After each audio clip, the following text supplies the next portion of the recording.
জান্নাত পীরের কাছে খোঁজা দরকার নাই, জান্নাত বাইরে মানুষের কাছে খোঁজা দরকার নাই। জান্নাত তোমার ঘরে আছে। জান্নাত তোমার বিশেষ পরীক্ষায় একবার প্রশ্ন করা হয়েছিল, আচ্ছা তোমার চোখ বেঁধে দেওয়া হবে প্রতিদিন রাতে, প্রতিদিন একজন মহিলা খাবার দিয়ে যাবে, তুমি কিভাবে বের করবা কোনটা তোমার মা? তখন সে একটু পরে বলল, স্যার আমি বের করতে পারবো। বলে কিভাবে? বলল, আমি প্রতিদিন যে আমাকে রুটি দিয়ে যাবে আমি তাকে বলল অর্ধেক রুটি দেন, যেদিন আমার প্লেটে পুরো রুটিটা পাবো সেদিন মনে করব সেটাই আমার মা, সেটাই আমার মা। সে মাকে আমরা অবহেলা করি, সে বাবাকে আমরা অবহেলা করি। কোটের আনকোট করে তোমাদের একটা কথা বলে রাখি, মা বাবার দোয়া এবং ব্যর্থতা একসাথে চলতে পারে না, পারে না, পারে না। আবারও বলছি, মা বাবার দোয়া এবং ব্যর্থতা একসাথে চলতে পারে না, পারে না, পারে না। আবার মা বাবার বদদোয়া এবং সফলতা দুটিও একসাথে চলতে পারে না, পারে না, পারে না। আল্লাহর ওয়াস্তে এখানে অভিভাবক যারা আছেন, আপনাদের সন্তানদেরকে বদদোয়া দিবেন না। আপনার দোয়া যেমন কাজে লাগে তেমনি আপনার বদদোয়া কাজে লাগবে। কাবা শরীফের ইমাম ছিলেন বারকুনি। ওনাকে জিজ্ঞেস করা হয়েছে, আপনি তো পড়াশোনা এত ভালো ছিলেন না, আপনি তো যে ইউনিভার্সিটি পড়ছেন ইউনিভার্সিটির টপ লিস্টে ছিলেন না, আপনি কাবা ঘরে ইমাম কিভাবে হলেন? উনি বলছে, মায়ের বদদোয়ায়। মায়ের বদদোয়ায়? আমি খুব দুষ্ট ছিলাম, পড়াশোনা করতাম না, আমার মা সবসময় আমাকে বদদোয়া দিত, আল্লাহ তোরে কাবা ঘরে ইমাম বানাক। তার মানে আল্লাহ কবুল করে নিয়েছেন। সুবহানাল্লাহ বলবেন না? কবুল করে নিয়েছেন। এই জন্য সন্তানকে যখন বদদোয়া দিবেন, ভালো জিনিস, তোরা আল্লাহ ইঞ্জিনিয়ার বানাক, তোরে আল্লাহ সৎ চাকরিজীবী বানাক, সরকারি চাকরিজীবী বানাক। মানে বদদোয়া দিবেন কি? পজিটিভ বদদোয়া। আপনার এটাও কাজে লেগে যাবে। আল্লাহ রাসূল মেরাজের দিন রাতে, যখন মেরাজের রাতে জান্নাতে দেখলেন একজন কোরআন পড়ছেন, আল্লাহ রাসূল জিবরাইল আলাইহিস সালামকে জিজ্ঞেস করলেন, এটা কে? এটা হচ্ছে আপনার সাহাবী হারিস ইবনে নোমান। হারিস ইবনে নোমান সে তো মারা যায় না, সে জান্নাতে কি করে? বলছে না, সে কোরআন পড়ছে। বলে আল্লাহ রাসূল মেরাজ থেকে যাওয়ার পর হারিস ইবনে নোমানকে ডাকলো, নোমান এদিকে আসো। তুমি কি ইবাদত করো? তোমাকে দেখলাম করে তুমি জান্নাতে কোরআন পড়ছো। তিনি বললেন, ইয়া রাসূল, আমি তো কোনো স্পেশাল ইবাদত করি না, আমার মা অসুস্থ, আমার মাকে আমি প্রতিদিন খাওয়াই দিই, ওনাকে গোসল করিয়ে দিই, সারাদিন আমার এভাবে যায়। আল্লাহ রাসূল 3 বার বলছেন, কাযালিকাল বিররে, কাযালিকাল বিররে, কাযালিকাল বিররে। এটা হচ্ছে বিররুল ওয়ালিদাইন, এটা হচ্ছে বিররুল ওয়ালিদাইন। কিচ্ছু লাগবে না। জান্নাত পীরের কাছে খোঁজা দরকার নাই, জান্নাত বাইরে মানুষের কাছে খোঁজা দরকার নাই। জান্নাত তোমার ঘরে আছে। জান্নাত তোমার বিশেষ পরীক্ষায় একবার প্রশ্ন করা হয়েছিল, আচ্ছা তোমার চোখ বেঁধে দেওয়া হবে প্রতিদিন রাতে, প্রতিদিন একজন মহিলা খাবার দিয়ে যাবে, তুমি কিভাবে বের করবা কোনটা তোমার মা? তখন সে একটু পরে বলল, স্যার আমি বের করতে পারবো। বলে কিভাবে? বলল, আমি প্রতিদিন যে আমাকে রুটি দিয়ে যাবে আমি তাকে বলল অর্ধেক রুটি দেন, যেদিন আমার প্লেটে পুরো রুটিটা পাবো সেদিন মনে করব সেটাই আমার মা, সেটাই আমার মা। সে মাকে আমরা অবহেলা করি, সে বাবাকে আমরা অবহেলা করি। একটা ছেলে, মা রান্না করছিল, হঠাৎ করে একটা চিরকুট নিয়ে আসলো, মা প্রতিদিন তুমি আমাকে রান্না করার সময় কাজ দাও, এটার জন্য 100 টাকা বিল।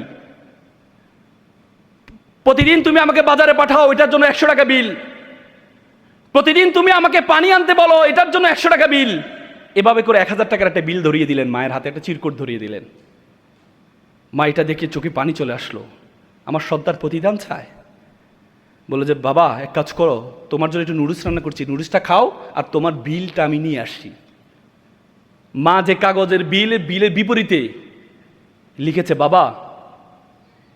বাবা 10 মাস 10 দিন তোকে পেটে নিয়েছিলাম, বাবা 10 মাস 10 দিন পেটে নিয়েছিলাম, ডানে কাত হতে পারতাম না, আমার সন্তান কখন ব্যথা পায়, বামে কাত হতে পারতাম না, আমার সন্তান কখন ব্যথা পায়, সেটার জন্য 0 টাকা বিল। বাবা তুই লাথি মারতি আমি খুব ব্যথা পেতাম, তুই যখন লাথি মারতি আমি খুব ব্যথা পেতাম, কিন্তু যখন দেখতাম 1 দিন 2 দিন আমার সন্তান আমাকে লাথি মারছে না, তখন হাহাকার করতাম, আল্লাহ আমার সন্তানের কি হয়েছে, পেটের মধ্যে কি সন্তান বেঁচে আছে? সে লাথির জন্য অপেক্ষা করতাম, কখন সে লাথিটা আমার গায়ে পড়বে, সেটার জন্য 0 টাকা বিল।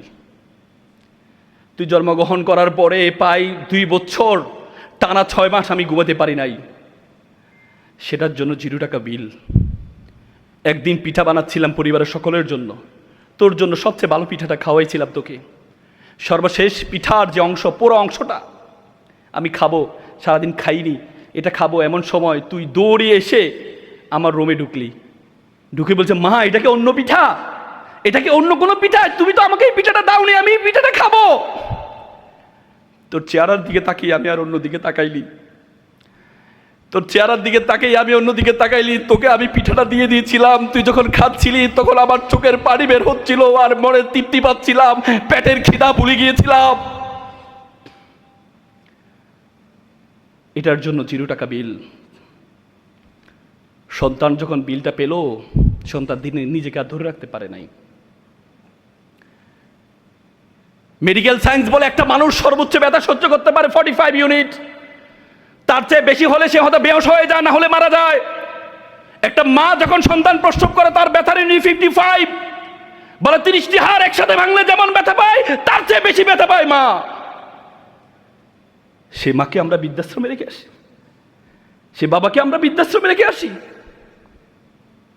ওয়ালা তাকুল্লাহুমা উফি ওয়ালা তানহারহুমা ওয়া কুল্লাহুমা কাউলান কারীমা।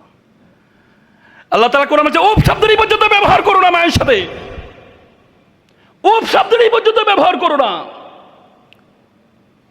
প্রত্যেকটা ধর্ম অত সৈন্য হোক কিলো কাম্বুরূপ রোহিত কপতগিনী নির্বিষ্টাহ দলভা গোপিঙ্গ কদলিকুঞ্জ ব্রহ্মদ বানরা, প্রত্যেকটা ধর্ম এমফেসাইজ করেছেন। তো সুতরাং এখানে যারা মা বাবা আছেন এবং অভিভাবকরা যারা আছেন, আপনি আপনার শ্বশুর শাশুড়ি আপনার মা বাপকে সেভাবে সম্মান করবেন। সন্তান দেখে শিখে, লার্ন ইন বিহেভিয়ার। সন্তান দেখে শিখে, সন্তান আপনার থেকে দেখে শিখবে। সন্তান যখন দেখবে পরিবার মানি আপনি, আপনার সন্তান, আপনার শ্বশুর শাশুড়ির পরিবার, সন্তান যখন বড় হবে সন্তান মনে করবে আমি, আমার সন্তান, আমার শ্বশুর শাশুড়ি আমার মা বাবা পরিবারের অংশ। 3 প্রজন্ম যদি কোনো পরিবারে একসাথে থাকে, পরিবারটা জান্নাতের বাগানে পরিণত হয়। দাদা দাদু, মা বাবা, ছেলে সন্তান, সন্তান সন্ততি একসাথে যদি কোনো পরিবারে থাকে, এই পরিবারটা ফুলের বাগানে পরিণত হয়। পারবেন তো ইনশাল্লাহ? পারবেন তো অভিভাবকরা?